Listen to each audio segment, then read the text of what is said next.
Welcome to the Move to Value podcast, powered by Chess Health Solutions. The Move to Value podcast is dedicated to helping healthcare providers understand and make the transition into value-based care. We do this through conversations and the sharing of innovative ideas with experts and leaders throughout the healthcare industry. Our mission is to sustainably transform the healthcare experience for the patient, provider, and care team by cultivating a value-oriented, compassionate, and health-aligned community. Today we talk with Dr. Elizabeth Vaughan, Associate Professor and Physician Scientist at the University of Texas Medical Branch, as well as a Texas Community Health Worker instructor, about her research in health disparities and the role of the community health worker in improving diabetes outcomes in low-income populations.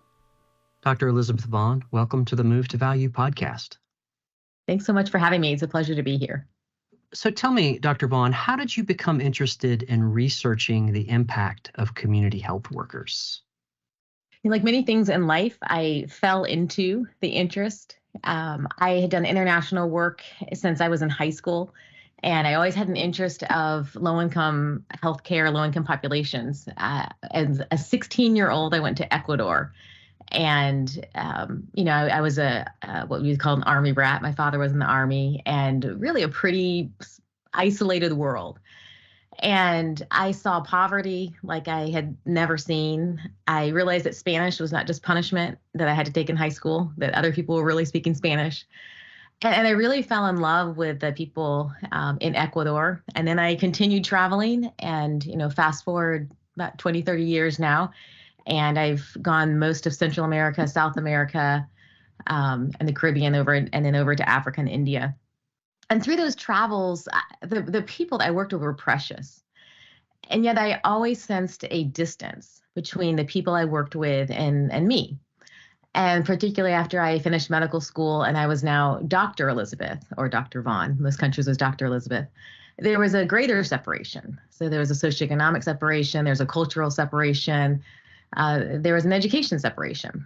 And yet I saw the locals and the way they interacted with local individuals. And I thought there's something different here. They seem to be able to reach these individuals. Then when I was in India in 2011, I worked with a group of promotoras, or more referred to as community health workers in India. And I anticipated that I would be the physician going into the villages and the towns, and I quickly realized that they wouldn't let me because it was the HIV trip.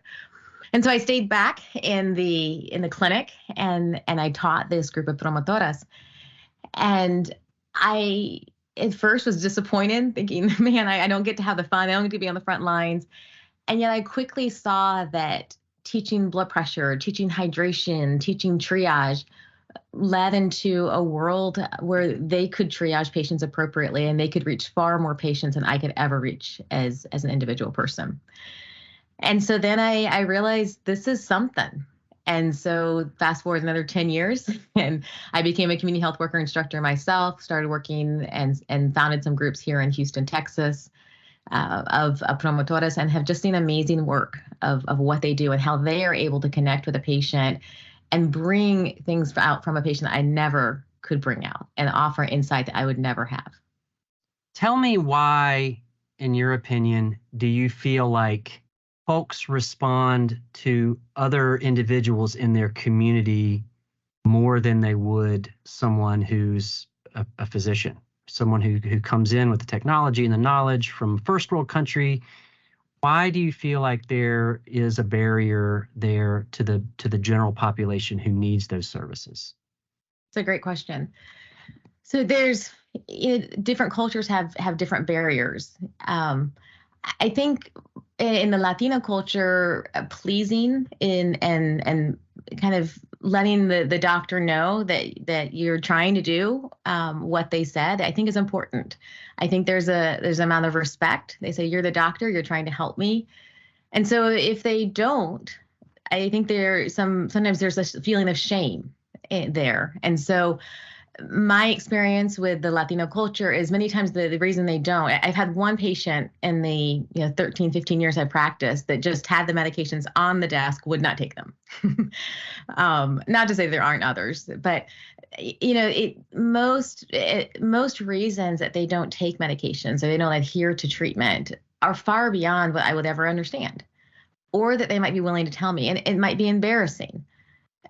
We had a patient that we could not figure out why she would not apply for eligibility at the clinic. It's free service. We thought the community health workers were helping her and taking, and we thought, what's going on with this? And finally, the community health worker, not me, learned that she was in an abusive relationship and that the husband would not let her have her tax papers, and that's what she needed to prove the income status at the clinic, to prove that she was eligible for the low-income clinic. And she never wanted me to know that. She wanted me to know that she's trying her hardest to do what I asked her to do, and she really wants her diabetes to get better and her health to get better. It's embarrassing, and maybe they know deep down inside I will never understand what life looks like in another world. And truly, there's a world that I'll never understand what it means to be undocumented. I won't understand what it means to not speak English as my first language. I won't understand what it means not have transportation to get to the clinic when I need to do so.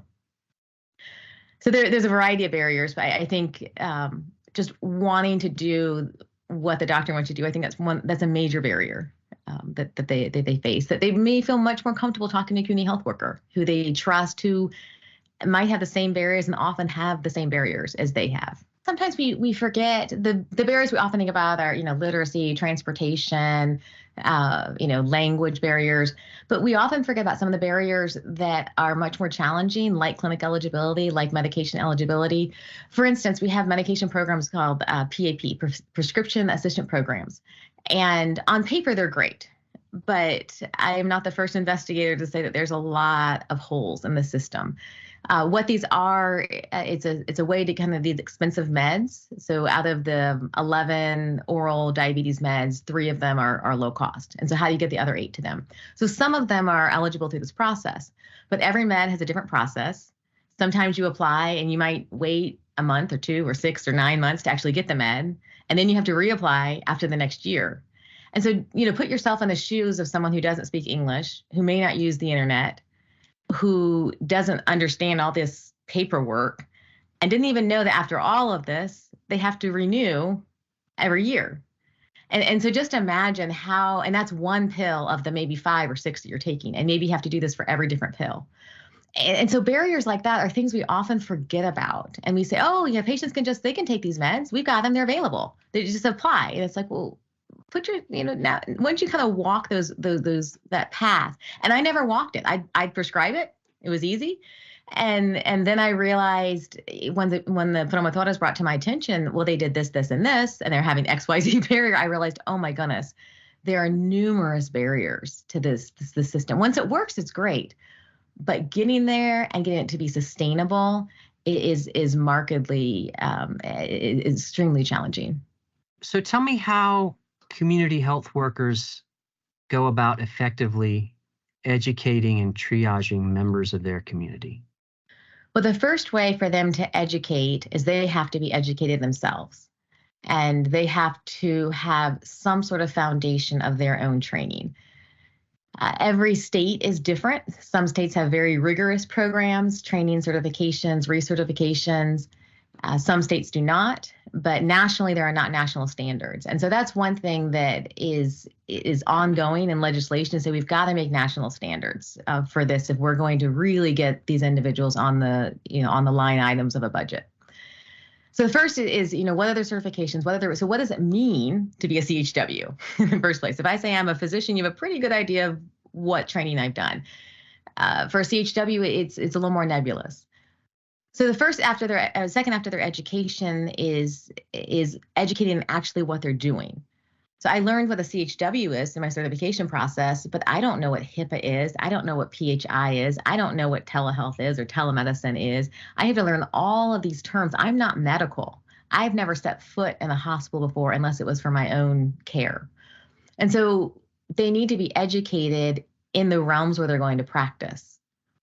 Then they need to be educated in triage. In other words, someone calls them, my blood pressure is 230 over 110. And if they say, what do those numbers mean? We have some problems.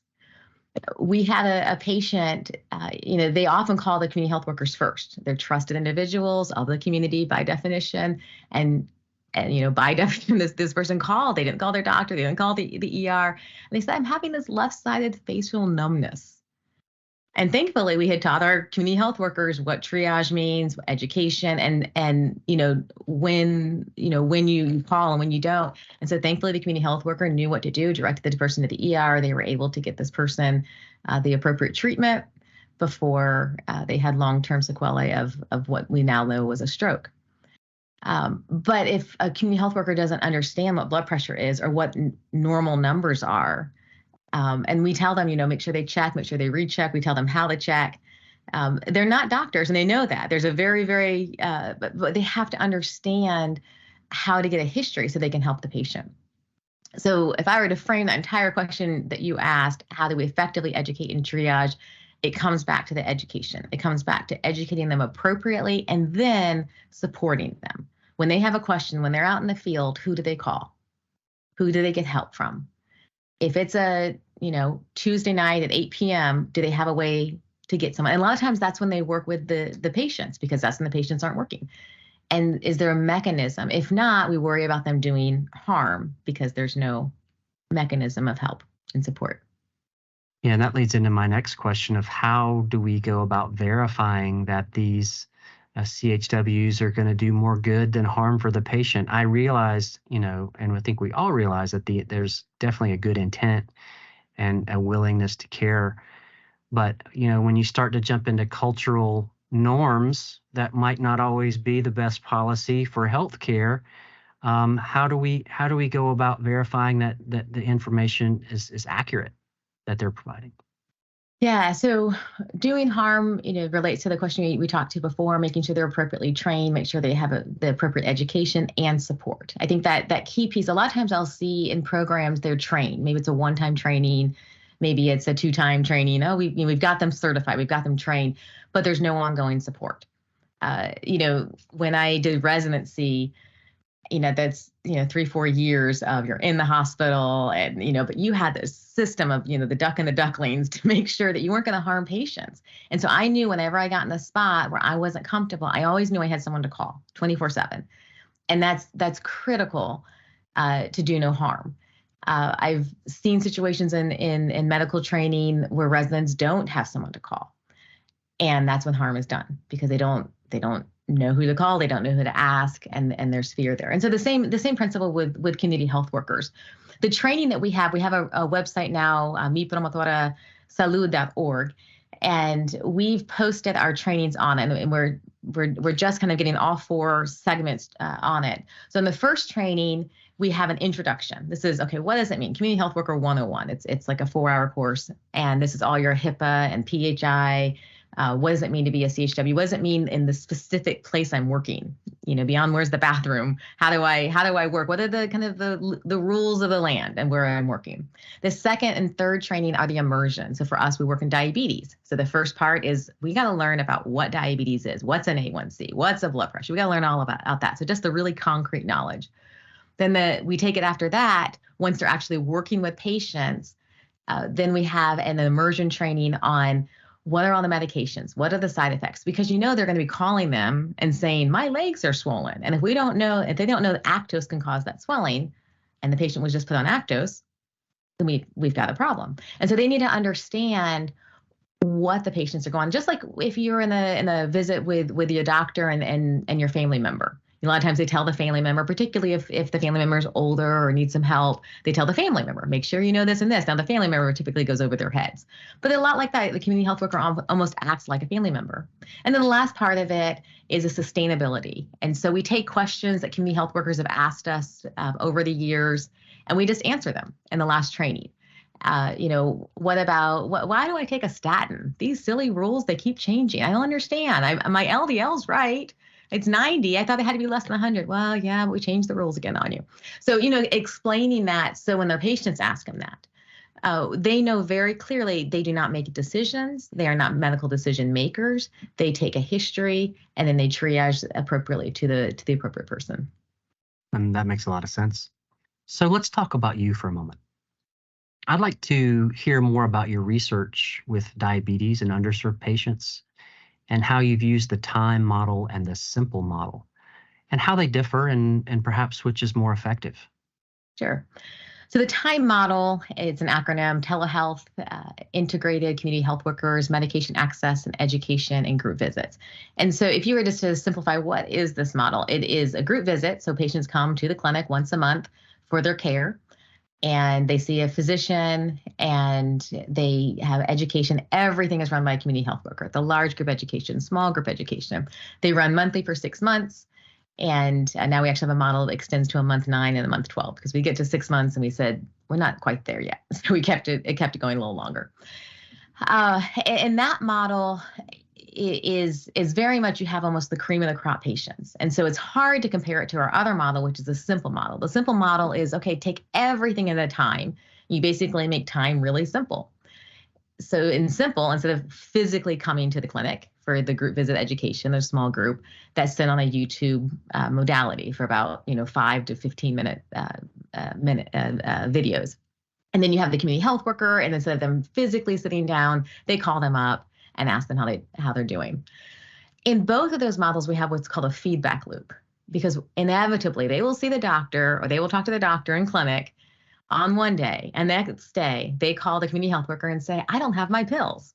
And we said, but you just saw the doctor. Well, I don't know. And so there's some sort of communication gap that happened there. And it happens even though they just saw them. And so that feedback loop goes from the community health worker, and there's a champion that then feeds into the clinic who has a champion. They say, hey, patient so-and-so doesn't have their ACE inhibitor, and now we need to, what happened? Oh, I thought we were supposed to put this at Walgreens. We called them into the wrong place. So, a lot of times it's just an easy communication gap. And that feeds back to the community health worker, and they can tell the patient. What usually happens is, I don't have my pills. I call the clinic, I get voicemail. They call the patient's phone's been disconnected. They don't have enough data. So they wait for 3 months to get an appointment, have high blood sugar the entire time, finally go see the doctor and hope it gets right this time. If not, they wait another 3 months and the same cycle continues.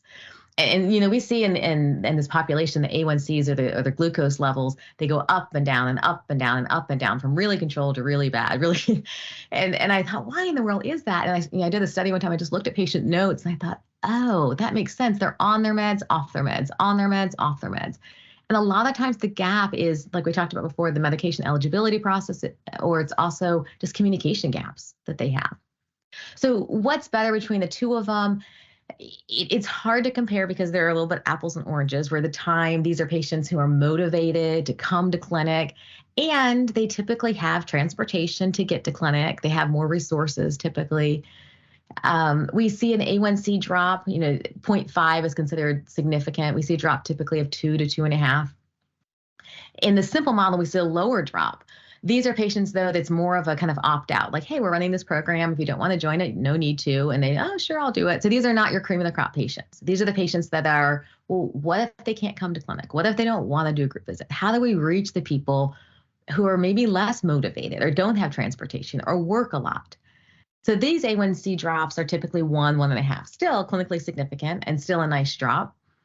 And the good thing about the simple model is it's much more scalable, because it's not an intense monthly come to the clinic.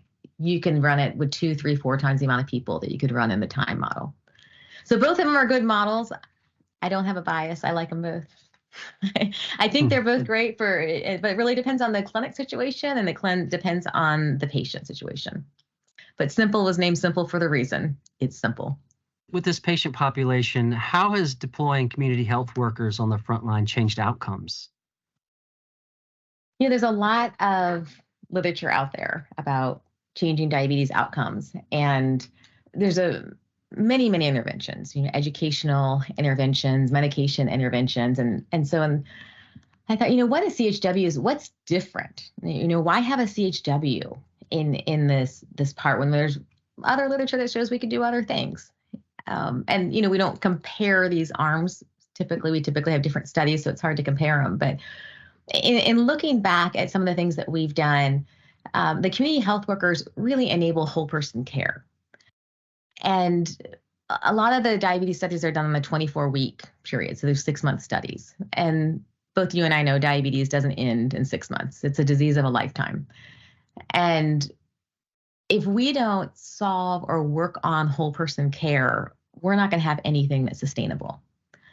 So what CHWs enable and help with are sustainable care. In other words, I can't cut my head off from my body. If I have anxiety and I have depression, I'm not really motivated to take my pills. On the flip side, if I'm overweight, obese, and I'm always tired, I don't feel good. So mental health takes, and so you can't disconnect them. So the way your body is physically affects you mentally, the way you're mentally affects you physically. And CHWs are really able to dive into the emotional barriers, the mental health barriers that often we don't have time to in clinic, or we just don't have the trust and relationships that we could in clinic. I was in Detroit. I love Detroit a while back, and there was a free clinic, and there was a physician. He said, I just don't understand it. We give them free pills, and the patients have free care, and they still don't take their pills. Well, I knew that area of Detroit that he was working in because I worked there myself doing some volunteer work. It was a very dangerous area of Detroit. And I said, they recently took their street lights out. So you walk home, everything's in the dark. The most dangerous area, one of the most dangerous areas in Detroit. If you're thinking about someone chasing you with a knife, and if you're going to make it home alive, you're probably not thinking, did I take my metformin today? And if we're not addressing some of these socioeconomic barriers and safety barriers and just key things that we need to be a human being, patients don't really think a whole lot about their healthcare. So that's a key element is, do you feel safe? Do you feel secure? Do you have trust? Do you have worries? Are you sad? And those are key things to us being like, okay, now I want to take care of myself. I want to live healthier. I want to do what I need to do to have a healthy life. One final question, Chess does, we are in the value-based care space, and that's where we live, that's where we work, and we're always trying to figure out solutions to problems that's going to alleviate all kinds of stressors on the provider, the care team. We're trying to make a wellness-centered community. So how do you see the role of a community health worker enhancing value-based care? So value-based care, in my mind, is sitting around quality more than quantity. If I were to take a stab at a very low-level definition of it. And CHWs, that's like the definition. That's what they do. They are quality. They offer insights to barriers. They enhance communication. They provide clarification. A lot of medicine is really straightforward. Don't get me wrong. Medical school wasn't a walk in the park. But, I tell some of the residents and trainees, I said, you can have a brilliant plan, a scientific plan, that's just amazing. And why they're taking this and physiologically why it works in their body. And, but if they don't take it, your plan's worthless. Doesn't do a thing. And a lot of times in medicine, particularly in primary care, particularly in our chronic disease management, we have great plans and really smart people making really, really good plans. But if that plan is not implemented successfully and sustainably in the patient, it hasn't helped the patient. And it hasn't helped the healthcare system as a whole. And so community health workers are able to be almost like one of the slides I show them when I'm teaching them. I always recruit a group of people and tell them what a CHW is. I have a picture of a spy and a detective. I said, you're detectives. You figure out what's going on. You dig deep. You ask. You learn. And you do it in a loving, kind, compassionate way. Because you may be facing those barriers too. You may get it. And that, I think, is the critical point of what community health workers do. We talked about the PAP, or PAP medications earlier. And then we had a patient that came to us that her sugar was 400. We thought, oh my goodness. And we had just seen her. and she said, the community health worker called, oh my gosh, she's 400. And apparently the police were at the house and all sorts of social stuff going on. So she was able to give us insight of what was going on and why she wasn't taking the meds. And she had just told the doctor a few days before that, sure, I'll take my insulin. Sure, that's, I'll get it. But she didn't tell the doctor, I can't afford the insulin. Again, that gap, I don't want to tell them. I'm embarrassed. I know you're giving me the cheap $25 insulin at Walmart, and I still can't even afford that. And I'm embarrassed about that. So she said, okay, took the prescription and left. Well, she calls the community health worker because she trusts them, 400. And the community health worker, through the feedback loop, reported it to the clinic. And the clinic said, but we've had insulin sitting here for months for this patient. And she hasn't come and picked it up. It's the expensive insulin, Atlantis. I don't know why. We've been trying to call her, and she won't answer the phone. Back to the CHW. Oh, I guess she just ran out of minutes, didn't have data, tells the patient. So that patient's A1C, controlled A1C, is less than 7. She started the program around 12 or 13. She's about 6.5 now. And it was just getting her on her meds. It's not rocket science. So you look at, how does that help value-based care? Well, my goodness, that's communication, but it's also trust and it's perseverance. And they offer all of that that many individuals can't offer on the medical team because they just don't have the insight and sometimes the patience to offer that to the individuals. One thing that, and I say probably the most important thing that I read over and over and over again with community health workers is sustainability. How do we get these programs? Back in the 60s, there was an act that allowed CHWs to be part of grants and everything else. And I thought, oh my goodness, that was in 1962. And still one of the primary ways that we're funding these community health worker programs is from 1962. That's a long time ago. And we haven't made a huge amount of change. And I've realized in these programs, because that's how I fund the community health workers, how do we turn this into being a line item? I need in my clinic, where I'm starting the clinic, I need doctors, I need nurses, I need social workers, I need therapists, I need community health workers. That's part of the medical treatment team. And I hope that we're able to shift that vision in the US. I hope we're able to agree upon national standards of community health workers. And so we can move forward, okay, define them. Until we define them, it's hard to move forward with a standard. Define it, standardize, and put them on as part of the healthcare team. Medicaid, now there's 29 of 48 states that have that utilize Medicaid funding for incorporating community health workers. And so that's a big step. Medicare also moving forward to include community health workers. Geriatric care is a great area to incorporate community health workers. Communication gaps that we've discussed during the podcast here. Uninsured individuals, how do we do that? Individuals who don't have Medicaid, it's a whole other podcast. But, thinking through how do we make these programs sustainable? How do we keep these individuals who are extremely valuable, who take a burden off an individual patient, but also a large burden off the healthcare system? How do we keep them? How do we keep them around? How do we stop doing this? I'm going to train you for 3 years, and then you have to go start all over again with the next grant. I'm going to train you for 5 years, start all over. How do we stop that cycle that we've been doing since the 60s? And so that's my hope is that we'll keep moving. I hope that that individuals continue to be aware of the value of community health workers and certainly the cost effectiveness of community health workers. I hope that message is expanded. I hope others are aware and we can keep this going and make a sustainable resource in our healthcare systems. Well, we certainly will help you spread that message loud and clear. I appreciate that. Dr. Elizabeth Vaughan, thank you for joining us today on the Move to Value podcast. Thanks so much. It's been a pleasure. Thanks for listening to the Move to Value podcast, powered by Chess Health Solutions, where our mission is to sustainably transform the healthcare experience for the patient, provider, and care team. We hope you have enjoyed this episode. As always, you can head over to movetovaluepodcast.com to sign up for the email list, as well as check out all the resources in the show notes. If you are interested in continuing to hear about value-based care and how it impacts you, you can subscribe to this podcast on your favorite podcasting platform. Also, we would love it if you would share the Move to Value podcast across social media and leave a rating and review. See you next time.